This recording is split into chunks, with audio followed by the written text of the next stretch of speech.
Hello my dear friends, मैं राजकुमार और आप देख रहे हैं राज ज्ञान दृष्टि।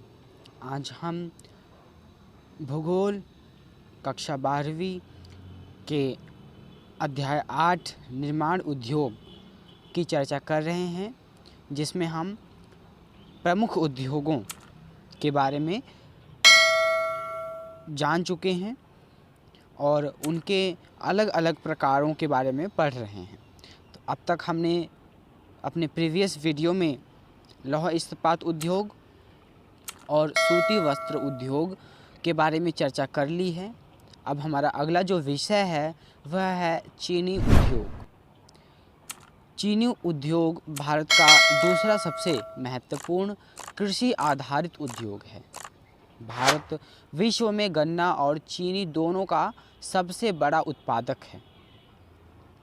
चीनी के अलावा भारत में गुड़ और खांडसारी भी तैयार की जाती है और यह उद्योग लगभग 4 लाख से अधिक लोगों को प्रत्यक्ष और बड़ी संख्या में किसानों को रोजगार देता है।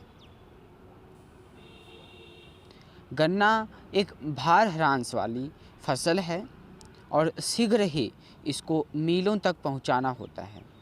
इसलिए अधिकांश चीनी मिलें गन्ना उत्पादक क्षेत्रों के निकट ही स्थापित होती हैं। भार ह्रास यानी कि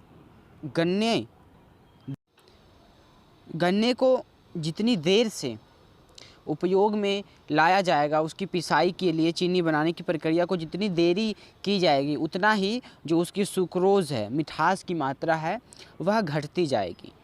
इसलिए जो अधिकतर चीनी मिलें होती हैं वह गन्ना उत्पादक क्षेत्रों के आसपास ही स्थित होती हैं। महाराष्ट्र देश का अग्रणी चीनी उत्पादक राज्य है, जो देश के कुल चीनी उत्पादन का 1/3 भाग का उत्पादन करता है। अब गन्ने से चीनी बनाने के मामले में जो महाराष्ट्र है वह सबसे पहले पायदान पर और सबसे आगे भारत में राज्य है, जहां सबसे अधिक चीनी का उत्पादन होता है। महाराष्ट्र में 119 चीनी की मिलें हैं, जिनमें 87 सहकारी क्षेत्र में काम करती हैं। सहकारी क्षेत्र के हमने पढ़ा जहाँ पर जो कच्चे माल और उस माल से तैयार उत्पादन की प्रक्रिया से गुजरने वाले सभी जो जिम्मेदार पहलू होते हैं, यानी कि कच्चे माल की उत्पाद प्राप्त कराने वाला किसान और उसको उत्पादन करने वाला उद्योग, वह साथ मिलकर जब काम करते हैं तो उसे सहकारी क्षेत्र कहा जाता है। तो यहाँ पर क्या है कि बहुत सी 87 ऐसी सहकारी क्षेत्र हैं जहाँ पर किसान संगठित रूप से अपने गन्ने को बेचते हैं इन मिलों में। तो यह सहकारी क्षेत्र की मिलें हुई। उत्तर प्रदेश का चीनी उत्पादन में दूसरा स्थान है और यहाँ चीनी का उत्पादन 2 पेटियों में होता है। 2 पेटियों मतलब बॉक्स में नहीं। 2 पेटी का मतलब है कि एक पूरी एक श्रृंखला है, एक ऐसा क्षेत्र जहाँ पर जो चीनी उत्पादन और चीनी निर्माण और गन्ने का जो क्षेत्र है वो पूरा एक विस्तृत क्षेत्र है।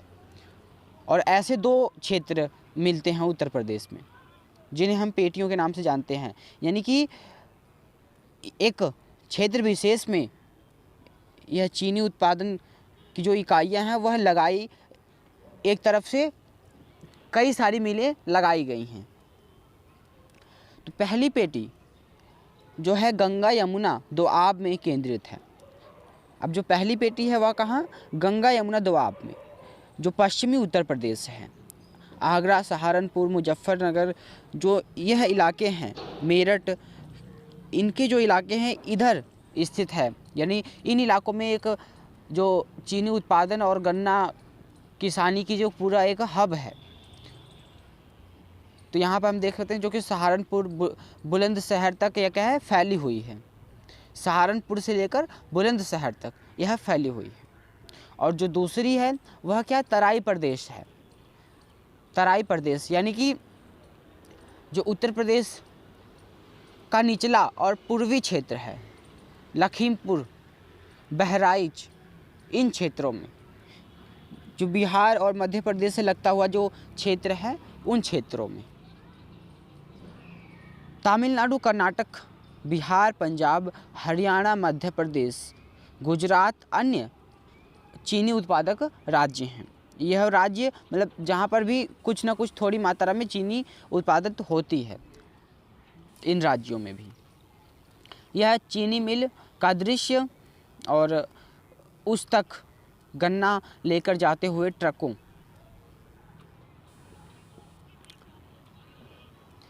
चीनी उद्योग कहाँ कहाँ पर स्थित हैं वह हमें देखने को मिलता है।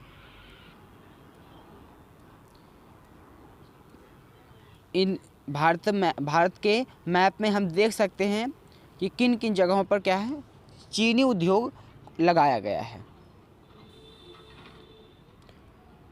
अब हमारा जो अगला उद्योग है, एक प्रमुख उद्योग है, वह है पेट्रो रसायन उद्योग।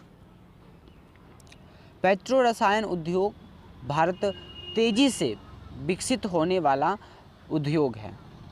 जो पेट्रो रसायन उद्योग है यह क्या है, इसमें विकास बहुत तेज़ी से हो रहा है और भारत में इस उद्योग का विकास 1960 के बाद तेज़ी से हुआ है।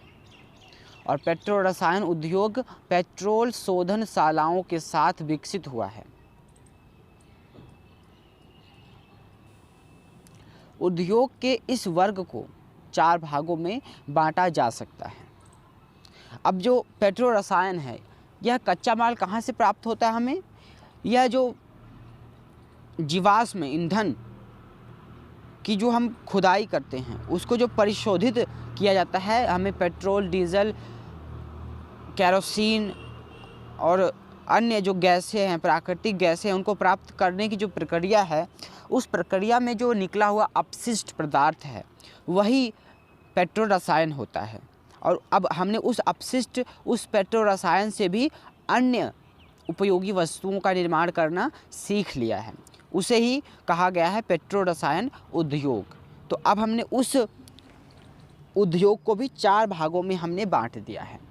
कृत्रिम रेशा यानी जो सिंथेटिक फाइबर्स का निर्माण किया जाता है वो पेट्रो रसायन से, उसका एक प्रकार।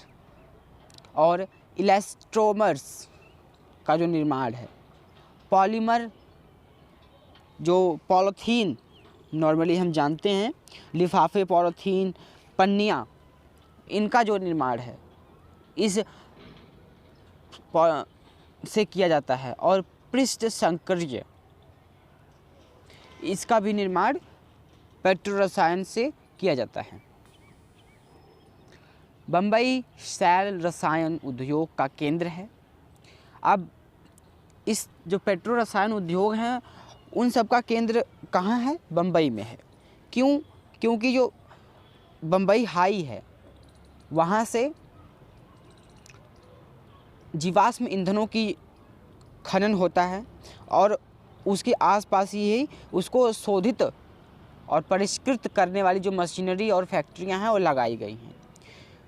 तो हमें जो पेट्रो रसायन के लिए कच्चा माल है वह भी इन्हीं फैक्ट्रियों से, परिशोधनशालाओं से प्राप्त हो जाता है।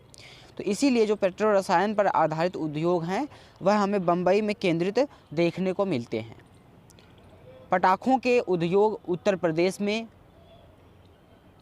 अब जो पटाखों में यूज होने वाले अलग अलग केमिकल्स हैं, सल्फ़र हुआ, अन्य चीज़ें जो हुई, वह भी क्या है, इन्हीं पेट्रो रसायन का उपयोग कर बनाया जाता है। तो जो पटाखों के अधिकतर जो फैक्ट्रियां हैं वह है उत्तर प्रदेश, औरैया और गुजरात में जामनगर, गांधीनगर और हजीरा, और महाराष्ट्र में और पश्चिम बंगाल में भी स्थित हैं। तो पेट्रो रसायन उद्योग के अंतर्गत 3 संस्थाएं कार्य कर रही हैं। अब जो पेट्रो रसायन है उसके अंतर्गत 3 जो संस्थाएं हैं वह कार्यरत हैं। भारतीय पेट्रो रसायन कॉरपोरेशन IPCL, जो कि पॉलीमर रेशे और रेशे से बने सामान का निर्माण और वितरण करते हैं। भारतीय पेट्रोफिल्स कोऑपरेटिव लिमिटेड, यह क्या है? बुनकरों और भारत सरकार का संयुक्त प्रयास है। यह संयुक्त क्षेत्र का उद्योग की तरह का उदाहरण हमें देखने को मिलता है यहाँ पर। यह कोऑपरेटिव लिमिटेड है और यह नायलॉन, पॉलिएस्टर और सूत बनाते हैं। Central institutes of plastics engineering, central institutes of plastic engineering and technology, CIPET। अब जो यह संस्था है तीसरी हमारी, यह क्या करती है? यह पेट्रोकेमिकल्स उद्योगों के लिए प्रशिक्षण देते हैं। अब जो केमिकल्स की जानकारी और उससे जो सक्षम और कुशल श्रमिक तैयार करने का जो जिम्मा है वह इस इंस्टीट्यूट्स को प्राप्त है, जो कि प्रशिक्षण का प्रदान करता है। सार्वजनिक क्षेत्र में 1961 में स्थापित the national organic chemicals limited, NOCIL, यह मुंबई का पहला नेफ्था आधारित उद्योग है। यह उद्योग पुनः चक्रित प्लास्टिक का भी प्रयोग कर उत्पादन करते हैं और सिंथेटिक फाइबर ने कपड़ा उत्पादन में परिवर्तन ला दिया है। अब हमने पढ़ा कि सूती वस्त्र उद्योग की चुनौतियों के में पढ़ा हमने कि किस तरह सिंथेटिक फाइबर जो है, कृत्रिम रेशा, सूती वस्त्र उद्योग के लिए एक चुनौती कड़ी प्रतियोगिता के रूप में सामने उभरा है। तो इसकी जो क्वालिटी होती है और जो टिकाऊपन और मजबूती होती है, इसकी वजह से यह क्या है? कपड़ा उत्पादन में एक महत्वपूर्ण परिवर्तन के साथ उभरा है। प्लास्टिक के उत्पादन में पर्यावरण पर विपरीत प्रभाव डाला है। वहीं हमें कुछ दुष्परिणाम और कुछ पर्यावरण के लिए हानिकारक परिणाम भी देखने को मिले हैं, जो कि प्लास्टिक के अत्यधिक उपयोग से सामने आता है। अब हमारा अगला जो पांचवा उद्योग है वह है ज्ञान आधारित उद्योग, यानी इंफॉर्मेशन टेक्नोलॉजी इंडस्ट्री। भारत सूचना प्रौद्योगिकी ने अर्थव्यवस्था में एक नई संभावना को पैदा किया है और भारतीय सॉफ्टवेयर उद्योग यहाँ तेज़ी से विकसित होने वाला उद्योग है। और आज सॉफ्टवेयर उद्योग हार्डवेयर उद्योग से आगे बढ़ गया है और भारत सरकार ने देश में अनेक सॉफ्टवेयर पार्क्स बनाए हैं। इस उद्योग का सबसे अधिक प्रभाव रोजगार पर पड़ा है। अधिकांश बहुराष्ट्रीय कंपनियों के कार्यालय और अनुसंधान केंद्र भारत के विभिन्न शहरों में स्थापित हैं और इस क्षेत्र में भारतीय कंपनियां विश्व स्तर की सेवाएं प्रदान कर रही हैं। तो इंफॉर्मेशन टेक्नोलॉजी या सूचना प्रौद्योगिकी का जो हब है वह बेंगलुरु है और हमें वहाँ पर इंटरनेशनल जो कंपनियां हैं अपना उन्होंने ऑफिस खोला है और भारत में जो तैयार सॉफ्टवेयर है उसकी एक बड़ी डिमांड हमें विदेशों में देखने को मिलती है। तो और इस क्षेत्र में एक नया रोज़गार सृजन हुआ है जिससे लोगों को बड़ी संख्या में रोज़गार मिल रहा है।